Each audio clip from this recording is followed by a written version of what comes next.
મિત્રો તો આજે આપણે વાત કરવાની છે કે પોલીસનું જે રનિંગ ચાલી રહ્યું છે પીએસઆઈ અને કોન્સ્ટેબલનું એની અંદર 3 દિવસના છેલ્લા 3 દિવસના બધા મિત્રોના અનુભવો કેવા રહ્યા છે, ગ્રાઉન્ડમાં શું વ્યવસ્થા રહી છે, કેવો સપોર્ટ રહ્યો છે, કઈ કઈ બાબતોનું હવે આપણે ધ્યાન રાખવું જોઈએ, એ તમામ વિશે આપણે આજે આ વિડીયોમાં ચર્ચા કરીશું.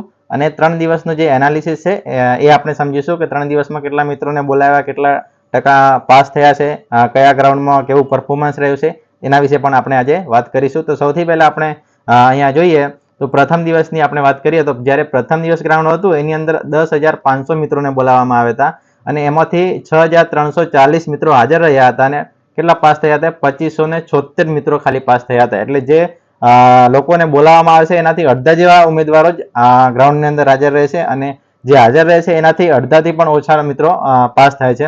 એટલે પાસ થવાનો જે રેશિયો છે એ તમે અહીંયા ટકાવારીમાં જોઈ શકો. 25% મિત્રો છે એ કુલના, એટલે કે 10,000માંથી જે બોલાવવામાં આવ્યા અને એટલા એમાંથી કેટલા પાસ થયા? 2,576. ભલે હાજર એટલા જ રહ્યા પણ કુલનો રેશિયો છે 25% છે. એટલે આપણે ગણતરી જે આપણે રાખશું તો જે 10 લાખ જે ફોર્મ ભર્યા છે 10 થી 12 લાખ જેવા, તો એમાંથી કેટલા ટકા ઉમેદવારો પાસ થાય છે એ પછી પ્રિલિમ પરીક્ષા એમને આપવા મળે, બરાબર? એટલે એ આપણે 25% ગણી શકીએ, બરાબર? હાજરના 40%, એટલે ધારો કે 6,340 હાજર રહ્યા છે તો એમાંથી 40% મિત્રો પાસ થયા છે. એટલે આમ તો જે હાજર રહે છે એમાંથી 40% એટલે સારો રેશિયો કહેવાય પાસિંગનો, બરાબર? હવે બીજા દિવસની વાત કરીએ તો બીજા દિવસે 18,004 ઉમેદવારને બોલાવવામાં આવ્યા. 18,004, બરાબર? તો 18,000માંથી 10,915 મિત્રો હાજર રહ્યા હતા અને એમાંથી 4,529 મિત્રો પાસ થયા હતા અને એ કુલના 25% પાસ ગણાય અને હાજરના 41%. એટલે બંને દિવસે રેશિયો પાસિંગનો સેમ જેવો જ રહ્યો હતો, બરાબર? એટલે કે આપણે 25% ગણીને ચાલ્યા, 10 લાખમાંથી 25% ઉમેદવારો પાસ થાય તો પણ 2.5 લાખ જેવા થઈ જાય. ગઈ વખતે એલઆરડીના પણ 2.5 લાખ ઉમેદવારો હતા. આ તો પીએસઆઈની વાત છે. પીએસઆઈ માટે 25% ગણીએ આપણે, 5 લાખમાંથી 5-6 લાખ ફોર્મ ભર્યા હોય તો 1 લાખ આસપાસ થઈ જાય, બરાબર? એટલે 1 લાખ ઉપર પણ થઈ જશે, બરાબર? 1.25 લાખ પણ. તો એ પણ આમ જોવા જઈએ તો ઓછા સમયની અંદર ખૂબ સારું પરફોર્મન્સ મિત્રો આપી રહ્યા છે, બરાબર? સારા એવા પ્રમાણમાં મિત્રો પાસ થઈ રહ્યા છે. જેમની સારી પ્રેક્ટિસ કરી છે એ લોકો પાસ તો થયા જ છે. અહીંયા આપણે જોઈએ સૌથી વધારે કયા ગ્રાઉન્ડમાં પાસ થયા એ તમે જોઈ લીધું હશે, ઘણાને બધાને માહિતી મળી રહેશે. પરંતુ આપણે જોઈએ સૌથી પહેલા ગોધરા છે. આ એવું જરૂરી નથી કે ટોપમાં જે રેન્ક છે સૌથી વધારે જ ગોધરામાં પાસ થયા, સૌથી વધારે, પરંતુ આ ટોપ 4 જે ગ્રાઉન્ડ છે એની અંદર બહુ બધા વિદ્યાર્થીઓ પાસ થાય છે. ગોધરા છે, જુનાગઢ છે, અમદાવાદ છે અને મહેસાણા છે. અને આ 3 ગ્રાઉન્ડમાં તમે જો 12 રાઉન્ડ છે. અહીંયા 12 રાઉન્ડ છે જુનાગઢમાં, અમદાવાદમાં 12 રાઉન્ડ છે અને મહેસાણામાં 13 રાઉન્ડ છે. છતાં મહેસાણામાં પણ ઘણા બધા વિદ્યાર્થીઓ 100 થી 110, 130 સુધી જે 200માંથી પાસ થતા હોય છે. એટલે તમે અહીંયા જોઈ શકો કે 12 રાઉન્ડ છે અને 13 રાઉન્ડ છે તો પણ ત્યાં ટોપર્સ બધા ગ્રાઉન્ડમાંથી નીકળે છે. એટલે કે બહુ બધા વિદ્યાર્થીઓ પાસ થાય છે. એટલે રાઉન્ડ એટલા મેટર નથી કરતા. તમારે 13 રાઉન્ડ છે કે 12 રાઉન્ડ છે, તમે સારી મહેનત કરી હશે, સારી પ્રેક્ટિસ કરી હશે તો તમારું કોઈ પણ ગ્રાઉન્ડ હશે તમારું થઈ જશે, બરાબર? એટલે ગ્રાઉન્ડના જે રાઉન્ડ છે એની તમારે ચિંતા કરવાની જરૂર નથી. બીજી વસ્તુ કે ત્યાં ગ્રાઉન્ડની અંદર સ્ટાફનો સપોર્ટ બહુ હોય છે. પોલીસ સ્ટાફ હોય છે તમામનો ખૂબ જ સપોર્ટ હોય છે. તમને પાસ કરવામાં જ એમની ઈચ્છા હોય છે કે એટલે એ લોકો પણ મહેનત કરતા હોય છે. એ લોકો તમને કહેતા હોય છે કે તમે દોડો, ઊભા નહીં રહો. એ રીતે તમને ઘણો બધો સપોર્ટ કરતા હોય, તમને મોટિવેશન આપતા હોય છે ત્યાં. એટલે સ્ટાફનો હંમેશા ઘણા બધા વિદ્યાર્થીઓને રિવ્યુ આવે છે કે સ્ટાફનો દરેક જગ્યાએ ખૂબ જ સારો સપોર્ટ છે, બરાબર? અને ગ્રાઉન્ડ પર દરેક જગ્યાએ ખૂબ સારા છે. એટલે એમાં કોઈ પ્રોબ્લેમ નથી. ફક્ત આપણી પ્રેક્ટિસ સારી હોવી જોઈએ અને આપણે સારી પ્રેક્ટિસ કરેલી હશે તો ત્યાં ચોક્કસથી તમારે પૂરું થઈ જશે. અને બીજી વાત કે ઘણા બધા વિદ્યાર્થીઓને એવો રિવ્યુ આવે છે, ધારો કે ઘણા બધા એવા વિદ્યાર્થીઓ મળે છે કે 25-30 થઈ જતું હતું પ્રેક્ટિસ દરમિયાન, જે લોકોને અમુકને 26-0 થઈ જતું હતું, 26 મિનિટ થઈ જતી હતી પ્રેક્ટિસ દરમિયાન, છતાં એ લોકોએ ગ્રાઉન્ડ પાસ કર્યું છે.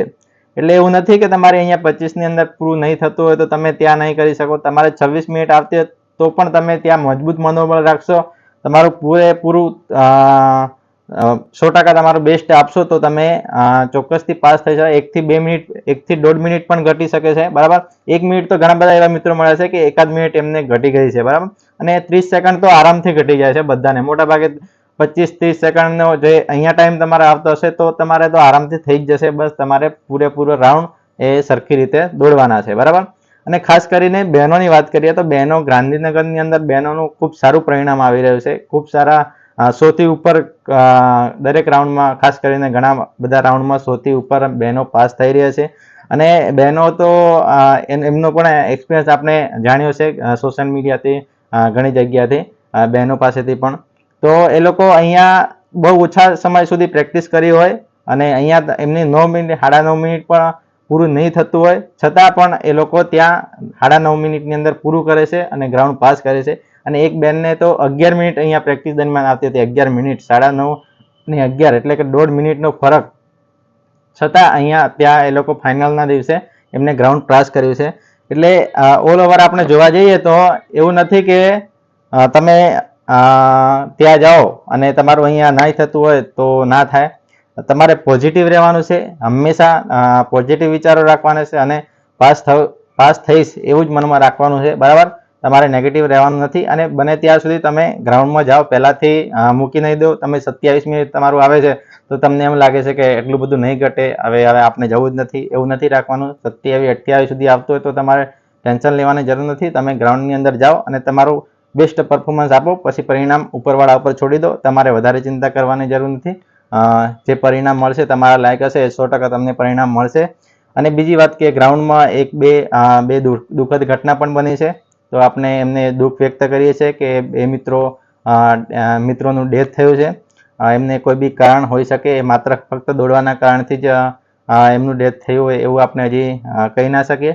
પરંતુ એમને આપણે દુઃખ વ્યક્ત કરીએ છીએ. ભગવાન એમના આત્માને શાંતિ આપે અને એમના પરિવારને દુઃખ સહન કરવાની શક્તિ આપે, એવી ભગવાનને પ્રાર્થના કરીએ છીએ. અને બીજી આવી કોઈ દુઃખદ ઘટના ના બને એવી પણ ભગવાનને પ્રાર્થના કરીએ છીએ. પરંતુ આ ખૂબ જ દુઃખદ બાબત છે. પરંતુ તમે એવું કહીશ કે તમે પ્રેક્ટિસ રાખજો. તમારે હજી LRD વાળા ખાસ કે તમારું ગ્રાઉન્ડ હજી દૂર છે તો તમે સારી પ્રેક્ટિસ રાખશો તો તમને કોઈ પ્રોબ્લેમ જેવું આવશે નહીં. જો તમે પ્રેક્ટિસ બિલકુલ નહીં કરો અને અચાનક ત્યાં તમારું વધારે પડતું દોડાવવાનું થઈ જાય અને તમારી કોઈ બીજી પણ બીમારી હોય, પછી બીજો કોઈ પણ પ્રોબ્લેમ થઈ શકે. એટલે તમે પ્રેક્ટિસ નહીં કરશો તો નાના મોટા પ્રોબ્લેમ થઈ શકવાની સંભાવના ખરી. પરંતુ તમે સારી પ્રેક્ટિસ કરી લેશો તો તમને કોઈ પ્રોબ્લેમ થવાનો નથી. બાકી લાખો લોકો આપણે ગ્રાઉન્ડની અંદર આવી રીતે દોડતા હોય છે, પોતાનું ખૂબ સારું પરફોર્મન્સ આપતા હોય છે, કોઈને કોઈ પ્રોબ્લેમ થતો નથી. પરંતુ કમનસીબે એકાદ બે આ કિસ્સા બને છે, એ દુઃખદ બાબત છે બધા માટે, ના થવું જોઈએ એવું. પરંતુ તમારે હવે જે મિત્રોની દોડ બાકી છે એમને ખાસ એટલી ચિંતા કરવાની જરૂર નથી.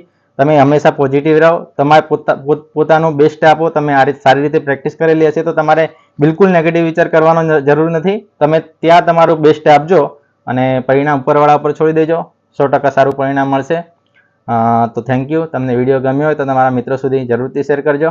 અને ચેનલને સબસ્ક્રાઈબ ના કરી હોય તો એ પણ કરી લેજો. જય હિન્દ.